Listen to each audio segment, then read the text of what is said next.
It's an honor for me to be able to introduce you this evening to Rabbi Mark Shook, Rabbi Emeritus of Temple Israel. You may not be aware of this, but being a rabbi at a synagogue is more than a full-time job. It involves preaching, arranging for services, running the Sunday school, engage in community activities, and the list goes on and on. And if you talk to most rabbis who had a congregation, they would tell you that's more than a full-time job. However, that is not Rabbi Shook. Rabbi Shook has been very active in the interfaith community and in the interfaith partnership in particular. He helped arrange for many programs, participated in these programs, and at one time was known as the go-to rabbi for the interfaith community. He led a wonderful interfaith partnership trip to Israel several years ago. Rabbi Shook has also served as a professor of Jewish theology at St. Louis University. For more than 30 years, Rabbi Shook, along with other clergy persons, has served as pastor and spiritual advisor to the St. Louis County Police Department. He is there when police staff, and victims of crime need counseling, and he has done that for many years and has been widely respected for this work. In summary, you can see we're dealing with an extraordinary person for this reason that we're proud to be here tonight to honor all that Mark Shook has done for our community. This is just an incredible honor to be recognized by the community, and to share with Dr. Humayun Quadir the same evening is a double honor, because the two of us came together through the work of Wahid Rana, Dr. Rana. So it's all about the interfaith partnership and bringing communities together, and I think it's terrific, and I look forward to celebrating this evening with him. But I'm very cognizant of the fact of the number of people who came before us, before Dr. Quadir and myself, and our long and hallowed names in the tradition of interfaith community action. I'm thinking right now of Bishop Howard Nelson, who we lost this year, who he had this understated role that he played. He was the secretary forever of the Interfaith Partnership, and he always said that he was the secretary because he knew where the bodies were buried. He knew where the secrets were kept, and he knew where all the papers were, but he was a great humorous personality that kept the people that were involved in the Interfaith Partnership on the straight and narrow. And I want to pay tribute to his memory this year, because Howard was a very important component of what made the partnership successful. I'm thinking of two stories to tell tonight in relationship to how the partnership operates. And the first story goes back to the visit of Pope John Paul II to St. Louis, and has to do with the fact that in anticipation of that visit, the Danforth Foundation committed a significant amount of money to establish something that was called at the time Faith Beyond Walls. The idea was to create something that would continue on beyond the papal visit that would be of benefit to the community.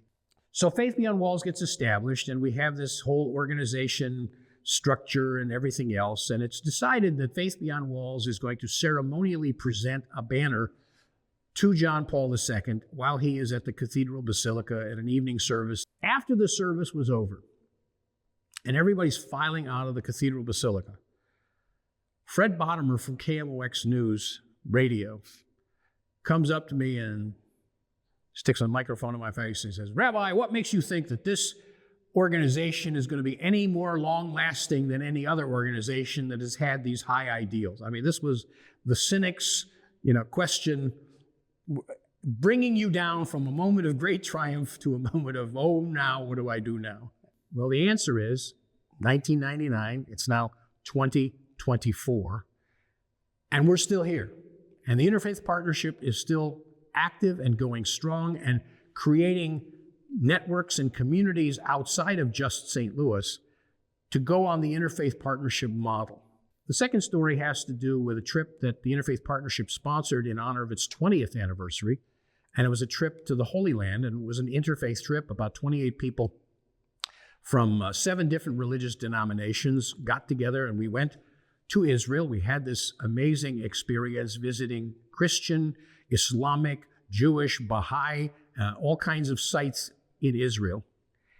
And we went there with the purpose that we were going to learn from people in Israel of all religious denominations what they did to celebrate interfaith activity. How did they bring communities together? What did they do to make a difference in their society?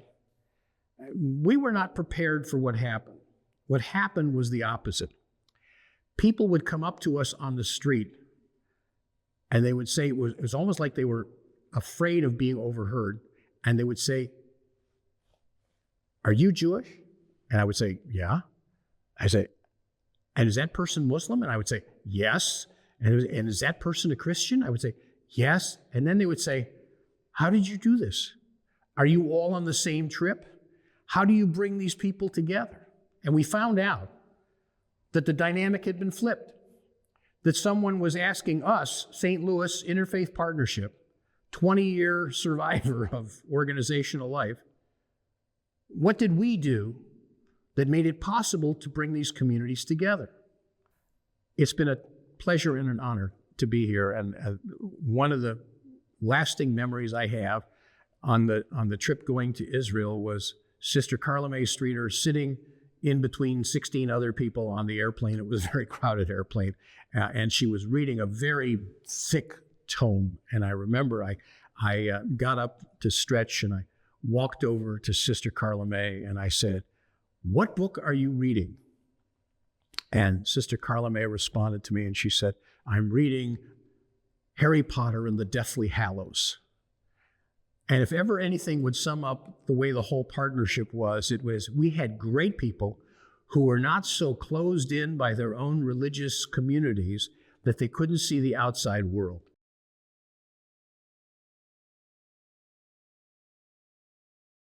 Assalamu alaikum, shalom, good evening, peace be with all of you.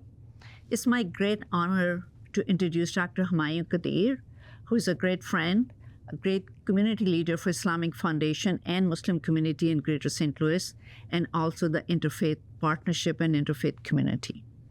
I've been in this community over 38 years, and he has been involved with interfaith partnership work and activities and bringing different Muslim communities and other faith communities together for almost 4 decades. I started with the Interfaith Partnership about 25 years ago. And he was, you can think as my mentor at that time too, how to improve the relationships. And I've learned a lot from him too. Anytime I called him, he was available to help with the Interfaith Partnership events, their other work, with his efforts, with his service, with his pocket. And anytime we call him, he's there. His biggest commitment, I would say, is that he believes that the interfaith partnership and interfaith relationships are very important for communities, and especially in our country. And what he has done, he sets an example for the future generations, how working together brings peace, dispels all the misinformation, and creates harmony in our community. Bismillah ar-Rahman ar-Rahim. In the name of God, the most beneficent, the most merciful. Assalamu alaikum, shalom, and peace be unto you.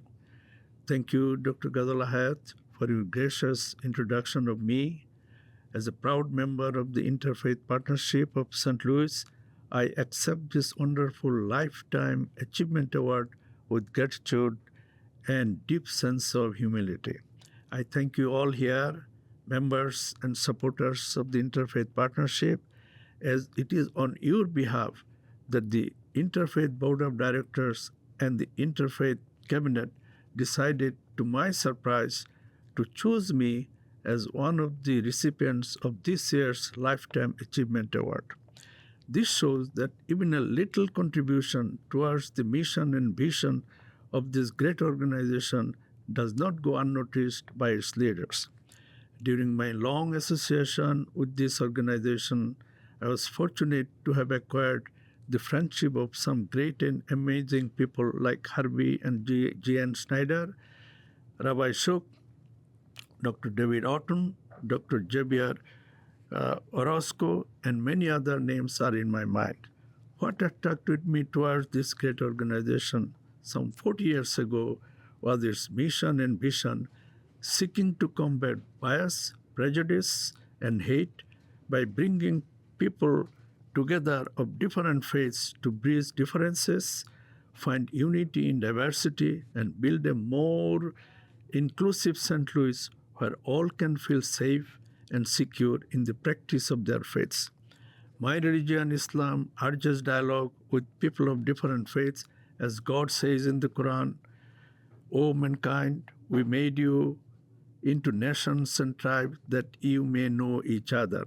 In another verse, the God seems to make it easier by showing the commonality, at least amongst the followers of the monotheistic religions, that, I quote, "It is He who sent down to thee in truth the book, confirming what went before it, and He sent Torah and the gospel," unquote. So, no question there may be similar instructions to the people of other faiths. Now, back to the Interfaith Partnership. I have seen tremendous progress in the growth of this organization during the last couple of decades.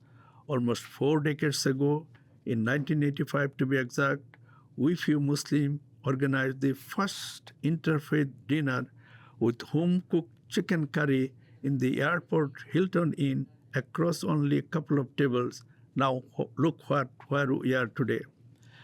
Let us continue to strive to advance the mission and vision of this noble organization in the service of mankind, which is more needed now in this troubled world than any time in the past.